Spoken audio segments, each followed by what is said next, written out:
नमस्कार सभी को। आज मैं आपके सामने एक कहानी लाया हूं जिसका नाम है मॉब साइको। मैं इसे आपके लिए संक्षेप में बताऊंगा और मुझे उम्मीद है कि आप सभी को ये पसंद आएगी और आप इसे बहुत पसंद करेंगे। तो चलिए शुरू करता।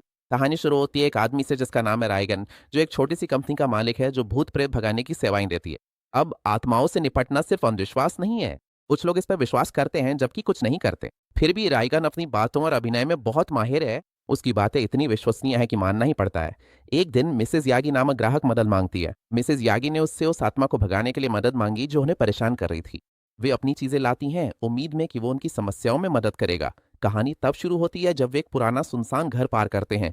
बाद में रायगेन और उसके ग्राहक उस घर की जांच करने जाते हैं। रायगन बहादुरी का दिखावा करता है। वो कहता है कि उसे भूतों से डर नहीं लगता, लेकिन असल में वो तिलचट्टों से डरता है।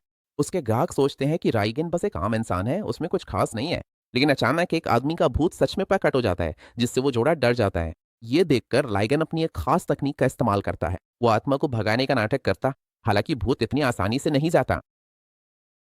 उसके ग्राहक और भूत दोनों अभी भी वहीं हैं, पता नहीं क्या करें। फिर उसके एक शिष्य को मदद के लिए बुलाया जाता है। ज्यादा देर नहीं होती कि वो शिष्य आ जाता है। उसका नाम है मोब, जो हमारी कहानी का मुख्य किरदार है। जब वे लोग मॉब को देखते हैं तो वो बस एक आम बच्चा और छात्र जैसा दिखता है। भूत सोचता है कि उससे निपटना आसान होगा, लेकिन मॉब बस अपना हाथ उठाता है और भूत तुरंत घुलकर वहां से गायब हो जाता है।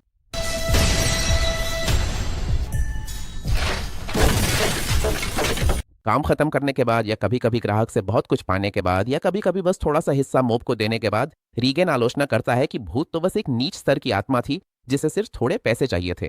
फिर हमारा मॉब, जिसे ज्यादा कुछ नहीं मिलता, सवालिया लहजे में रीगेन से पूछता है, अगर भूत इतना ताकतवर होता तो आप क्या करते?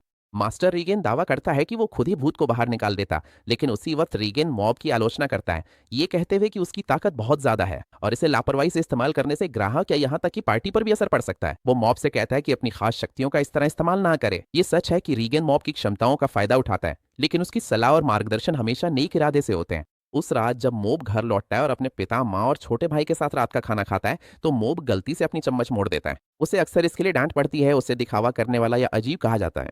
लेकिन उसके पिता और उसका छोटा भाई, जिसका नाम रित्सु है, हमेशा उसकी तरफदारी करते हैं। अगले दिन मोब हमेशा की तरह स्कूल जाता है। रास्ते में वो अपनी क्रश सुबोमी को देखता है। मॉब उसे चुपचाप पसंद करता है। अब मॉब की कुछ कमजोरियों के बारे में बात करते हैं। पहली बात, वो पढ़ाई में खास होशियार या प्रतिभाशाली नहीं है। दूसरी बात, उसका शरीर कमजोर है, इसलिए वो किसी भी खेल में जीत नहीं सकता। स्कूल के बाद मोब को रीगन का फोन आता है, जो उसे बताता है कि उनके पास एक काम है। उन्हें एक अंडरग्राउंड सुरंग में जाना है जिसके बारे में अफवाह है कि वहां शक्तिशाली आत्माओं का साया है।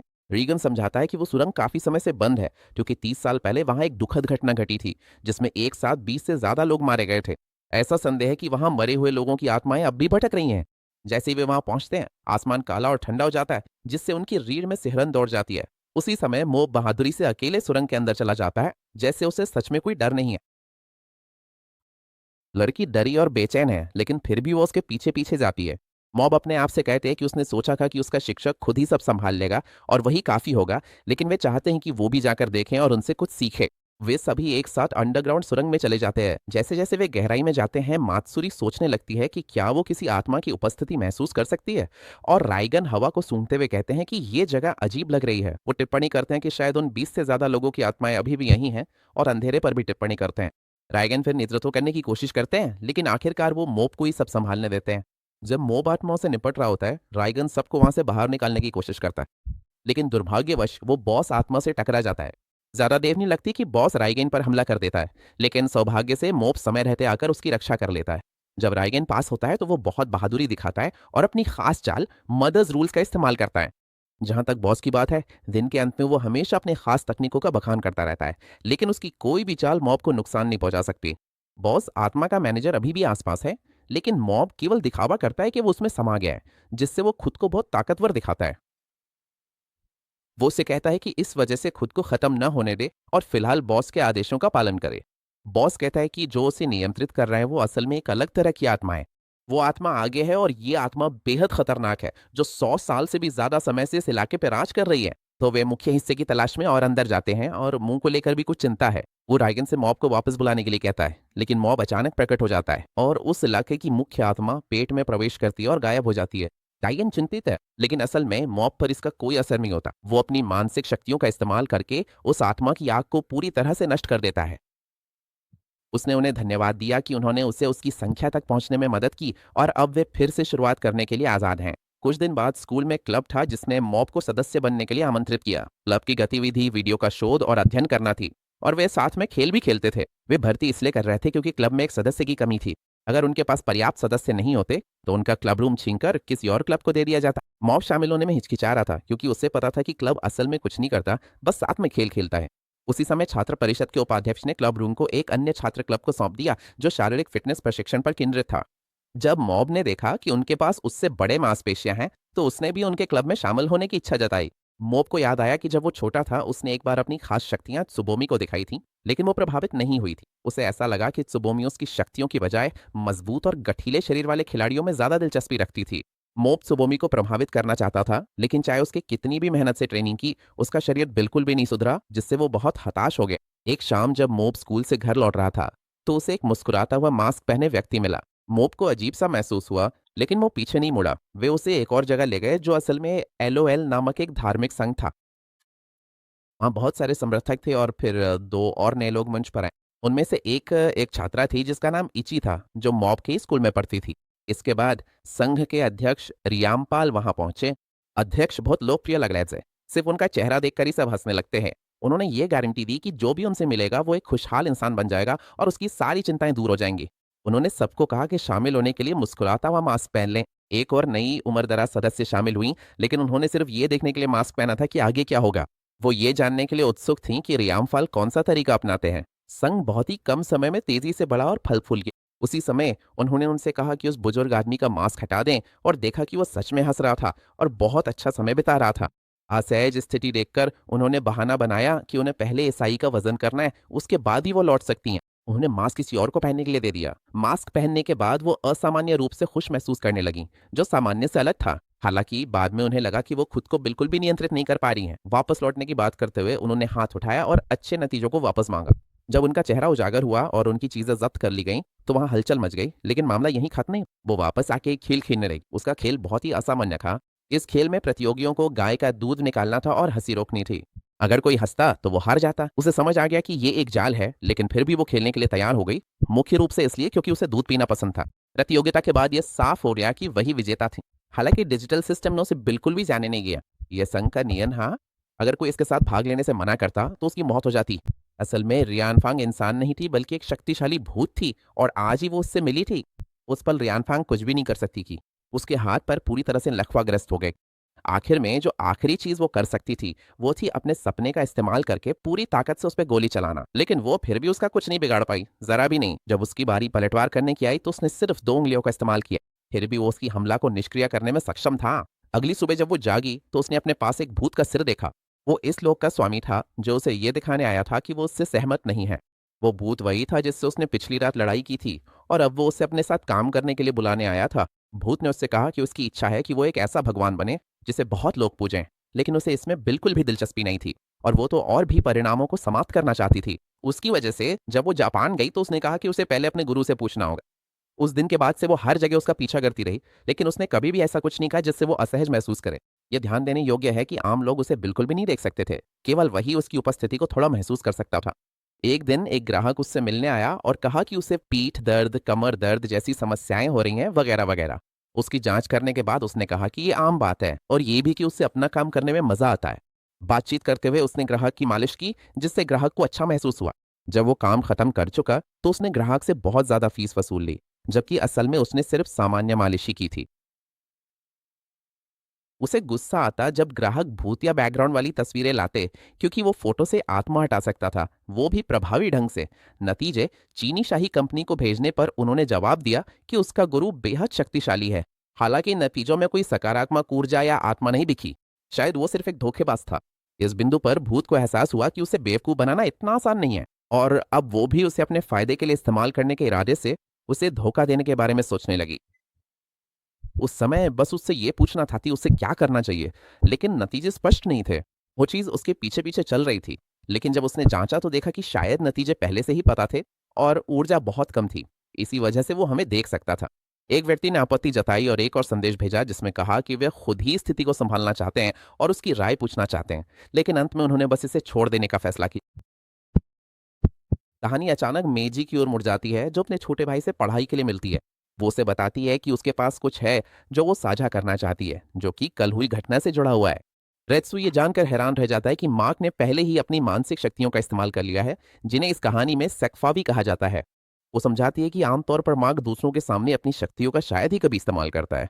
वो कहती कि कल की घटना के बाद अब बहुत से लोग जान गए हैं कि मार्क के पास खास शक्तियां हैं और वो मानसिक शक्तियों का इस्तेमाल कर सकता है। अब वे लोग मार्क को अपना आध्यात्मिक नेता बनाने के लिए उसकी तलाश कर रहे हैं। इसका मतलब है कि मार्क दिन ब दिन और ज्यादा मशहूर होता जा रहा है। ये सुनकर रियान सोच शर्मिंदा महसूस करता है और वहां से चला जाता है। असल में रियान सोट मार्क से भी ज्यादा प्रतिभाशाली है और शारीरिक रूप से भी वो उससे ज्यादा ताकतवर है। हालांकि बहुत से लोगों के पास जन्म से ही मानसिक शक्तियां होती हैं। अगले दिन रियान सोट मार्क के साथ स्कूल जाने की इच्छा जताता है, जो कि असामान्य है क्योंकि आमतौर पर रियान सोट पहले ही चला जाता। राशि पूछना चाहती है कि मार्क अपनी शक्तियों का इस्तेमाल करके काम आसानी से क्यों नहीं कर लेता। मार्क जवाब देता है कि रोजमर्रा की जिंदगी में हर काम के लिए मानसिक शक्तियों का इस्तेमाल जरूरी नहीं है। मानसिक शक्तियां हर चीज में हमारी मदद नहीं कर सकती। उदाहरण के लिए, मानसिक शक्तियां ना तो उसे बड़े मसल्स बनाने में मदद कर सकती हैं, न ही उसे कुछ नया बनाने या सवालों के जवाब देने में मदद कर सकती हैं, जैसा कि रियान सूट कर सकता है। असल मायने में मेहनत, अभ्यास और पढ़ाई पर निर्भर रहना जरूरी है, भले ही उसके पास मानसिक शक्तियां हों। इसके बाद कहानी में मैक्स के स्कूल के सीनियर ग्रुप, जो नीली यूनिफॉर्म पहनते हैं, और एक दूसरे स्कूल के छात्रों जो बैंगनी यूनिफॉर्म पहनते हैं, के बीच टकराव दिखाया जाता है। इस झगड़े में मैक्स के स्कूल के ग्रुप का नेतृत्व एक बागी लड़के फैन के पास है, जिसे पर्पल यूनिफॉर्म स्कूल के बड़े बॉस रेव यांग ने बदला लेने के लिए लड़ाई के लिए चुनौती दी है। इस स्थिति में वे फिटनेस क्लब के लीडर के पास मदद मांगने जाते हैं, लेकिन लीडर उनकी मदद करने से मना कर देता है, क्योंकि उनकी ट्रेनिंग सेहत के लिए है, युवाओं के बीच लड़ाई के लिए नहीं। जब लीडर ने उन पर कड़े शब्द कहे तो फैन के एक लापरवाह साथी ने झपट्टा मारा, लेकिन लीडर ने उसे सिर से पकड़कर सिर्फ एक हाथ से जमीन पर पटक दिया। लीडर के ग्रुप की ताकत देख के फैन को एहसास हुआ कि लीडर की टीम फोटोग्राफी क्लब के ग्रुप को आसानी से हरा सकती है। उसने ये भी देखा कि लीडर के ग्रुप में एक सदस्य है जो आकार में सबसे छोटा है, मैक। बाद में फैन और उसके ग्रुप ने इकट्ठा होकर अपनी अगली चाल की योजना बनाई। उन्होंने फैसला किया कि कुबोटा ग्रुप को फोटोग्राफी क्लब से भिड़ा देंगे। इसके लिए उन्होंने मैक के नाम एक नकली प्रेम पत्र लिखा, जिसमें उसे मनोरंजन पार्क में मिलने के लिए बुलाया गया। पत्र की सामग्री काफी विश्वसनीय थी। लिखावट से साफ था कि यह पत्र किसी पुरुष ने महिला बनकर लिखा है, असली महिला ने नहीं।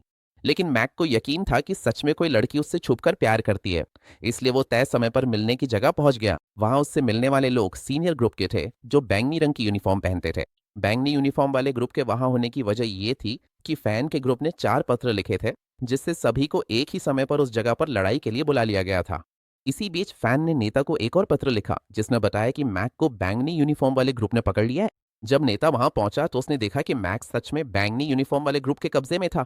इस स्थिति में नतीजा ये निकला कि उनसे निपटने के लिए बल प्रयोग करना सही तरीका नहीं था, और मैक ने जवाब दिया कि नहीं, उसके शिक्षक ने उसे जादू का इस्तेमाल करने से मना किया है, इसलिए वो सिर्फ एक आम इंसान की तरह ही व्यवहार कर सकता है। फिर बैंगनी यूनिफॉर्म वाले ग्रुप के एक सदस्य ने कहा कि वहां एक बुजुर्ग महिला थी, और जो व्यक्ति उनके ग्रुप की जासूसी करने गया था उसने पुष्टि की कि वहां कुबोटा के ग्रुप के अलावा और कोई नहीं था। बैंगनी यूनिफॉर्म वाले ग्रुप के कई सदस्यों को हराने के बाद नेता ने मैक को अपने साथ लौटने के लिए बुलाया। हालांकि मैक वापस जाना नहीं चाहता था, वो कहीं और जहां ज्यादा आराम हो वहां जाना चाहता था। उसी समय बैंगनी यूनिफॉर्म वाला ग्रुप कुबोटा के ग्रुप से लड़ने के लिए अचानक अंदर घुस आया।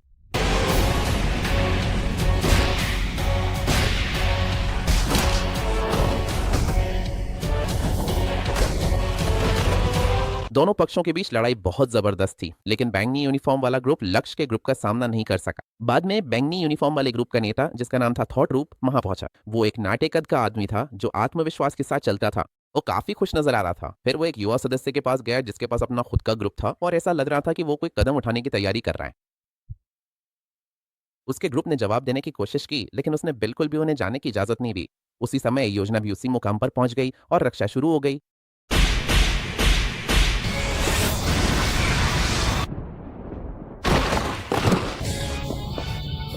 अंत में जब सब कुछ खत्म होता हुआ लग रहा था, उसने पीछे मुड़कर देखा, लेकिन असल में कुछ भी खत्म नहीं हुआ था, क्योंकि उसने पहले ही रक्षात्मक कदम उठा लिए थे। जब वो खत्म हुआ तो उसे लगा कि गोलीबारी चूक गई है, लेकिन बाद में वो फिर भी घायल हो गया। बाद में जब वो ये सोचकर जांच करने गया कि उसने अपने आसपास के सभी लोगों से निपट लिया है, जैसे वो मुड़ा, वो अचानक चौंक गया जब उसने देखा कि अभी भी एक और व्यक्ति बाकी है।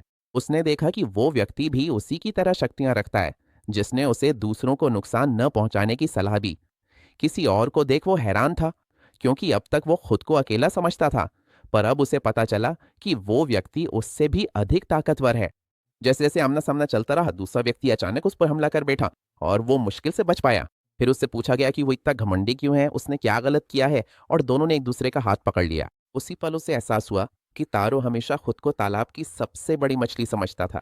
लेकिन जब उसने दूसरी बड़ी मछली देखी तो उसके अंदर डर पैदा होने लगा, ये समझते हुए कि दूसरा उससे भी ज्यादा ताकतवर है। उस समय उसने अपना हाथ आगे बढ़ाया, उस टकराव की गर्मी को महसूस करते हुए। धन्यवाद कि आपने समझाया कि लोग अलग अलग खास प्रतिभाओं के साथ पैदा होते हैं। कुछ लोग मार्शल आर्ट्स में माहिर होते हैं, कुछ गणित में, कुछ सुंदर गाते हैं और कुछ तेज दौड़ते हैं। तो हर किसी की अपनी अपनी ताकत होती है और सबसे जरूरी ये है कि हर व्यक्ति उनका इस्तेमाल कैसे करता है। ये एक तरह के स्तर जैसा है, क्या इसे दूसरों के नुकसान हेतु इस्तेमाल करें या किसी और काम के लिए। उसने फैसला किया कि वो अपनी मानसिक शक्तियों का प्रयोग लोगों को चोट पहुंचाने के लिए नहीं करेगा। तभी बोलते समय दूसरे व्यक्ति ने अचानक हमला कर दिया और वही शक्तियां उसके खिलाफ इस्तेमाल की। वो सोचता था कि मानसिक शक्तियों का प्रयोग उसे खास बनाता है, पर उसे अपनी क्षमताओं का उपयोग खुद पर नियंत्रण रखने के लिए करना चाहिए था। और जब उसने देखा, इसके बाद इंडिया ने हस्तक्षेप किया और उसे रोक दिया, उसे चोट पहुंचा के ये दिखाने के लिए कि वे दोनों बराबर हैं। चाहे लोगों के पास कितनी भी शोहरत या प्रतिष्ठा हो, अगर आप तख्ता पलट करते हैं तो आप खुद को बाकी सबके बराबर ही साबित करते हैं। बाद में जब गाने की बारी आई तो उसने अपनी क्षमताओं का इस्तेमाल करके उसे एक बड़े पैमाने का क्षेत्र बना दिया ताकि वो दूसरे व्यक्ति को धमका सके। लेकिन दूसरे व्यक्ति ने मानसिक तरंगों का इस्तेमाल कर उसे घोल दिया, जिससे वो गायब हो गया। ये देखकर वह भावनात्मक रूप से थोड़ा हिल गया। ये नहीं था कि नतीजा कोई भूत या आत्मा था, लेकिन आखिरकार उसने उस व्यक्ति को भी अपना दोस्त मान लिया। इसलिए उसने तीव्र गुस्से में आके काम किया और लगातार अभ्यास करता रहा, लेकिन उसका कोई परिणाम नहीं निकला।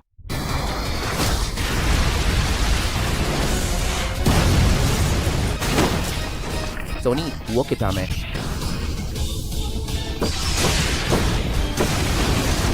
कमरे में पहुंचने के बाद किसी ने सबसे ज्यादा कंचे निकाले और उन्हें मैक की ओर फेंक दिया ताकि उसे मजबूर किया जा सके कि वो उसके साथ हाथ मिला ले।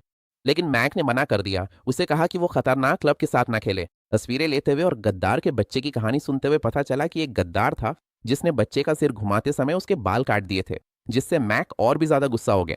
उसी समय उसने अपना सामान उठाया ताकि वो निर्माण कार्य जारी रख सके।